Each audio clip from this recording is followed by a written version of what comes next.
കുവൈറ്റിലെ വാർത്തകളും വിശേഷങ്ങളും പങ്കുവയ്ക്കുന്ന വേദിയായി കുവൈറ്റ് ജനം ആരംഭിക്കുകയാണ്. എല്ലാ പ്രേക്ഷകർക്കും സ്വാഗതം. പ്രമേഹം കാരണമായുള്ള മരണനിരക്കിൽ വൻ വർധനവെന്നാണ് പ്രമേഹ നിയന്ത്രണ വകുപ്പിൻ്റെ വാർഷിക ഓഡിറ്റ് റിപ്പോർട്ടിങ്ങിലൂടെ പുറത്തു വന്നിരിക്കുന്നത്. ലോകമെമ്പാടുമുള്ള രാജ്യങ്ങളിലെ ശരാശരി നിരക്കിനേക്കാൾ 7% വർധനവാണ് രാജ്യത്ത് രേഖപ്പെടുത്തിയിരിക്കുന്നത്. ഗൾഫ് സഹകരണ കൗൺസിൽ രാജ്യങ്ങളിൽ പ്രമേഹം മൂലമുള്ള മരണനിരക്കിൽ കുവൈറ്റ് 2ാം സ്ഥാനത്തുമാണ്. കുവൈറ്റിലെ 100 പേരിൽ 7 പേരും ഈ രോഗം കാരണം മരിക്കുന്നുണ്ട്. പ്രമേഹം ബാധിക്കാതിരിക്കുന്നതിനും പ്രതിരോധിക്കുവാനുള്ള മാർഗങ്ങൾക്കും ഡോക്ടർമാരുടെ നിർദ്ദേശങ്ങൾ പാലിക്കേണ്ടതുണ്ട്.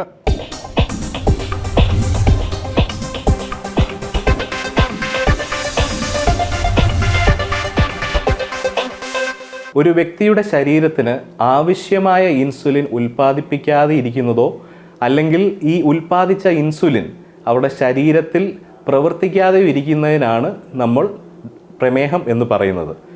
ഇൻസുലിൻ നമുക്കെല്ലാം അറിയാവുന്ന പോലെ പാൻക്രിയാസ് എന്ന് പറയുന്ന അവയവമാണ് ഉൽപ്പാദിപ്പിക്കുന്നത്. അതിലെ ബീറ്റ കോശങ്ങളാണ് ഇൻസുലിൻ ഉൽപ്പാദിപ്പിക്കുന്നത്.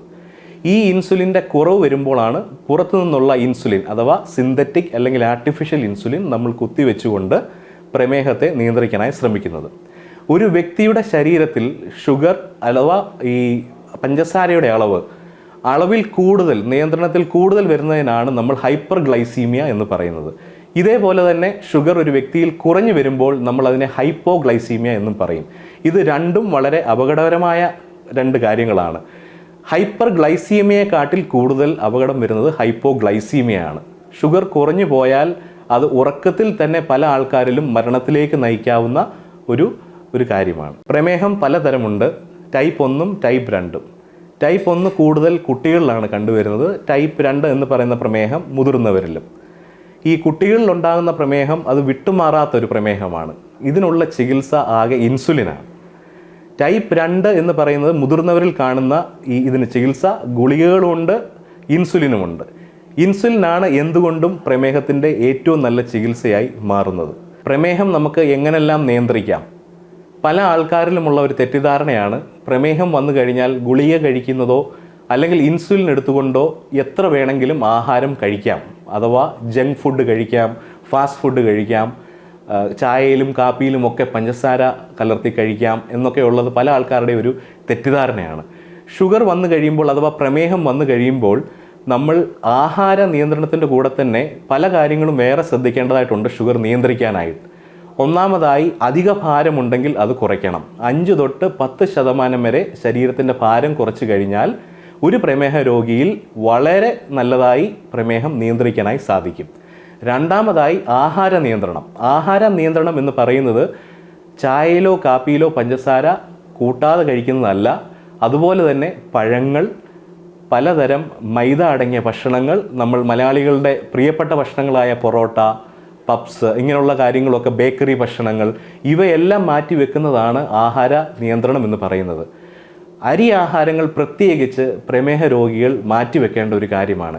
അരി ആഹാരങ്ങൾ എന്ന് പറയുന്നത് നമ്മൾ മലയാളികൾ കൂടുതലും പ്രഭാതത്തിൽ കഴിക്കുന്ന പ്രഭാത ഭക്ഷണമായ ഇഡലി, ദോശ, ഈ വക കാര്യങ്ങളുടെ എല്ലാം ക്വാണ്ടിറ്റി കുറച്ചുകൊണ്ട് ഇതുണ്ടാക്കുമ്പോൾ തന്നെ ഇതിൽ പല പച്ച ഇലകളും കറിവേപ്പിലകൾ അങ്ങനത്തെ പല ഇലകൾ ചേർത്തുകൊണ്ട് നമ്മൾ ഭക്ഷണം ഉണ്ടാക്കി കഴിഞ്ഞാൽ അതിനകത്തെ ഗ്ലൈസീമിക് ഇൻഡെക്സ് അഥവാ ഷുഗറിൻ്റെ അളവ് ഈ ആഹാരങ്ങളിൽ നമുക്ക് കുറച്ച് നിർത്തുവാനായി സാധിക്കും.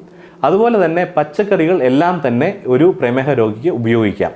പച്ചക്കറികളിൽ നമ്മൾ ശ്രദ്ധിക്കേണ്ടത് മത്തങ്ങയാണ്. അതുപോലെ തന്നെ നമ്മുടെ കിഴങ്ങ് വർഗ്ഗങ്ങൾ, അതുപോലുള്ള ഭക്ഷണങ്ങൾ, കപ്പ, അതുപോലെ കിഴങ്ങ്, അങ്ങനെയുള്ള കാര്യങ്ങളൊക്കെ വളരെ കുറച്ച് ഒരു പ്രമേഹ രോഗി ഉപയോഗിക്കാവൂ. ഇതുപോലെ തന്നെ ഫാറ്റി ഫുഡ്, കൂടുതലും പ്രവാസ ലോകത്ത് പ്രവാസികൾ പെട്ടെന്ന് കഴിച്ച് ജോലിക്ക് പോകാനായി ശ്രദ്ധിക്കുന്നത് ഫാസ്റ്റ് ഫുഡിനെ ഡിപ്പെൻഡ് ചെയ്താണ്. അത് വളരെ അപകടകരമാണ്. കാരണം ഷുഗറിൻ്റെ അളവ് ഒരുപാട് കൂടുതലാണ് ഫാസ്റ്റ് ഫുഡിൽ. അതുപോലെ ഓയിലിൻ്റെ സാന്നിധ്യവും ഒരുപാട് കൂടുതലാണ്. ഇത് കൊളസ്ട്രോളും കൂട്ടും, ഷുഗറും കൂട്ടും. ഇതെല്ലാമാണ് ചില ആഹാരങ്ങൾ. ഇതുപോലെ തന്നെ പല ആഹാരങ്ങളും നമ്മൾ കടയിൽ നിന്ന് മേടിക്കുമ്പോൾ അഥവാ പാക്ഡ് ഫുഡ് മേടിക്കുമ്പോൾ വളരെ ശ്രദ്ധിച്ചിരിക്കണം. പ്രിസർവേറ്റീവ് അടങ്ങിയ ഫുഡ്, അതുപോലെ തന്നെ പല ആഹാരങ്ങളിലും ആഡഡ് ഷുഗേഴ്സ് വരുന്നുണ്ട്. ഇങ്ങനെയുള്ള കാര്യങ്ങൾ തീർത്തും ഒരു പ്രമേഹ രോഗി ഒഴിവാക്കേണ്ടതാണ്. മൂന്നാമതായി നമ്മൾ ശ്രദ്ധിക്കേണ്ടത്, പ്രമേഹ രോഗികൾ ഒരു കാരണവശാലും മദ്യപിക്കുവാനോ പുകവലിക്കുവാനോ പാടില്ല. കാരണം അവരുടെ പാൻക്രിയാസിലുള്ള ബീറ്റാ കോശങ്ങൾ പലതും നശിച്ചു തുടങ്ങിയിട്ടുണ്ട് പ്രമേഹ രോഗികളിൽ. കൂടുതലായി പുകവലിയോ മദ്യപാനമോ തുടങ്ങിക്കഴിഞ്ഞാൽ അത് പാൻക്രിയാസിനെ ബാധിക്കും, അതുപോലെ തന്നെ നമ്മുടെ കരളിനെ ബാധിക്കും. ഇതിൽ കൂടി നമ്മുടെ പ്രമേഹത്തിൻ്റെ അളവ് നമുക്ക് നിയന്ത്രിക്കാൻ പറ്റാത്തൊരവസ്ഥയിലേക്ക് ചെന്നെത്തുന്നതാണ്. പ്രവാസികളിൽ എന്തുകൊണ്ട് കൂടുതൽ പ്രമേഹവും ഹൃദയാഘാതവും കണ്ടുവരുന്നു? ഇതിന് പല കാരണങ്ങളാണ് ഉള്ളത്. അവരുടെ ആഹാരക്രമം കൃത്യമാകുന്നില്ല, അവർക്ക് വ്യായാമം കൃത്യമായി ചെയ്യാൻ പറ്റുന്നില്ല, അതുപോലെ തന്നെ ഈ സ്ട്രെസ്സും ടെൻഷനുകളും എല്ലാം അവരുടെ ശരീരത്തിൽ പല പല ഹോർമോണൽ ചേഞ്ചസ് വരെ വരുത്തുന്നു. ഇത് പലരും ചെക്ക് ചെയ്യാനോ അവരുടെ ബ്ലഡ് ടെസ്റ്റ് ഒരു 6 മാസം കൂടിയിരിക്കുമ്പോൾ ഒരു ക്ലിനിക്കിലോ അല്ലെങ്കിൽ ഒരു ഹോസ്പിറ്റലിലോ പോയി ചെക്ക് ചെയ്യാതോ ഇരുന്നുകൊണ്ട് കൂടുതൽ പ്രശ്നങ്ങൾ അവരുടെ ശരീരത്തിൽ കൂടി വരും. ഒരു സ്റ്റേജ് എത്തിക്കഴിയുമ്പോൾ, ഷുഗർ ഒരുപാട് കൂടി കഴിയുമ്പോൾ ശരീരം പല സിഗ്നൽസും കാണിച്ചു തുടങ്ങും. നിങ്ങളുടെ ശരീരം തളർന്നു പോയിക്കൊണ്ടിരിക്കും, ടയേർഡ്നെസ് കൂടും. അപ്പോൾ അങ്ങനെയൊക്കെ വരുമ്പോഴാണ് അവരൊരു ഹോസ്പിറ്റലിലോ ക്ലിനിക്കിലോ എത്തുന്നത്. അപ്പോൾ ഒരുപാട് സമയം അതിക്രമിച്ച് കഴിയും. അപ്പോൾ ഏറ്റവും നല്ലത് 6 മാസം കൂടിയിരിക്കുമ്പോൾ രക്തം പരിശോധിക്കുക, ബ്ലഡ് ഷുഗർ, കൊളസ്ട്രോള്, അതുപോലുള്ള യൂറിക് ആസിഡ്, അങ്ങനെയുള്ള കാര്യങ്ങളൊക്കെ ചെക്ക് ചെയ്യുക. പ്രവാസ ലോകത്ത് ജീവിക്കുന്ന കുട്ടികളിൽ കണ്ടുവരുന്ന ഒരു കാര്യമാണ് ഫാസ്റ്റ് ഫുഡ് അഥവാ പാക്ഡ് ഫുഡ്. ഇത് കുട്ടികളിൽ വളരെ ദോഷമായ രീതിയിൽ അവരെ ബാധിക്കുവാൻ സാധ്യതയുണ്ട്. കാരണം ഒന്ന്, ലോകത്ത് ഏറ്റവും കൂടി വരുന്ന ഒരു കണ്ടീഷനാണ് ഫാറ്റി ലിവർ. ഫാറ്റി ലിവർ മറ്റുള്ള അസുഖങ്ങളിലേക്ക് നയിക്കാം, ക്രോണിക് ലിവർ ഡിസീസിലേക്ക് നയിക്കാം, ലിവർ സിറോസിസിലേക്ക് വരെ നയിക്കാം. പല കുട്ടികളിലും ഇപ്പം 10 വയസ്സ് മുതൽ തന്നെ ഫാറ്റി ലിവർ കണ്ടുവരുന്നുണ്ട്. ഫാറ്റി ലിവർ അത് അധികം താമസിയാതെ തന്നെ ക്രോണിക് ലിവർ ഡിസീസും ഒരു ലിവർ സിറോസിസ് എന്നുള്ള കണ്ടീഷനിലേക്കൊക്കെ പോകാൻ സാധ്യതയുള്ളതാണ്. ഇതും പ്രമേഹവും തമ്മിൽ ബന്ധമുണ്ട്. കാരണം ഈ വക ആഹാരങ്ങൾ കഴിക്കുമ്പോൾ ഇത് നമ്മുടെ ശരീരത്തിലെ ഷുഗറിൻ്റെ അളവ് ക്രമാതിലും കൂടും, അതുപോലെ തന്നെ ഇൻസുലിൻ റെസിസ്റ്റൻസും ഉണ്ടാകുന്നുണ്ട്.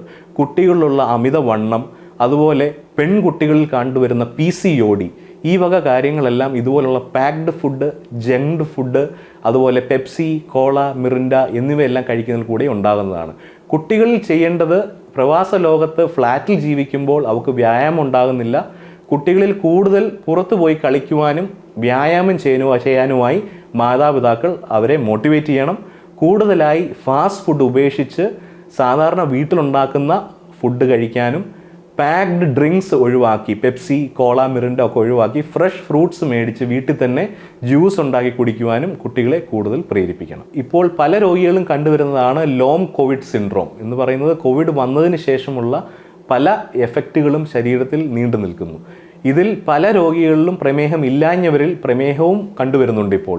അതിന് പല കാരണങ്ങളാണ്. ഒന്ന്, ലോക്ക്ഡൗണായി നമ്മൾ വ്യായാമമില്ലാതെ വീട്ടിലിരുന്നു. രണ്ടാമതായി കോവിഡ് വന്നതിന് ശേഷം ശരീരത്തിൽ വന്ന പല മാറ്റങ്ങൾ, ഇതെല്ലാം കാരണമാണ് ഈ പ്രമേഹം പല രോഗികളിലും കണ്ടുവരുന്നത്. പ്രമേഹം ഉള്ളൊരു രോഗിക്ക് പൊതുവേ രോഗപ്രതിരോധ ശക്തി കുറവാണ്. അങ്ങനെയുള്ള രോഗികൾ ശ്രദ്ധിക്കേണ്ട ചില കാര്യങ്ങളുണ്ട്. അങ്ങനെയുള്ള രോഗികൾ അവരുടെ ശരീരത്തിലുള്ള വൈറ്റമിൻ ഡെഫിഷ്യൻസികൾ ഇല്ല എന്ന് ഉറപ്പുവരുത്തണം. വൈറ്റമിൻ ഡിയും B12ഉം പ്രത്യേകിച്ച്. ഇത് ഡെഫിഷ്യൻ്റ് ആണെങ്കിൽ അവരിൽ രോഗപ്രതിരോധ ശക്തി വളരെയേറെ കുറവായിരിക്കും.